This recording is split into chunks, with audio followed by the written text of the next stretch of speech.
This is the story of Lil Matt Frat. It starts in 1978. I was 8 years old and dysgraphic, meaning that I had very poor handwriting. I struggled to draw stick figures while little Picasso next to me drew unicorns and other masterpieces. I wasn't discouraged in art class. No one told me I wasn't a good artist, but no one told me I was a good one either. Children are love magnets. They go to where the love is. And in math and science class, I was getting gold stars. And so I was naturally drawn to that. Now fast forward 20 years to 1998. And surprise, after engineering school, I'm a math teacher. But I'm just a B-minus math teacher. I remember sitting in an art classroom during a staff meeting and feeling this pang of jealousy toward the exemplary art teacher at my school.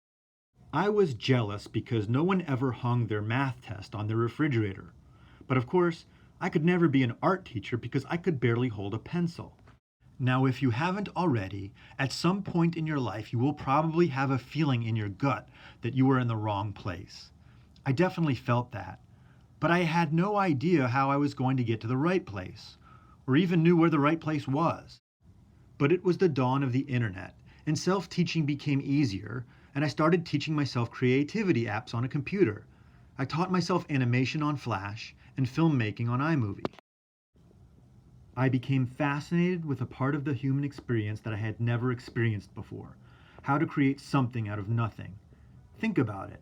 How many times in your life have you been asked to create something out of nothing, which really is at the heart of artistry?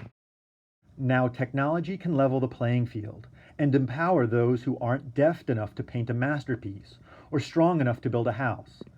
Fast forward 20 more years, and now most of my job is as an innovation coach, educating students on how to turn their vision into a reality. The moral of this story is pretty clear. We are all artists. We can all create.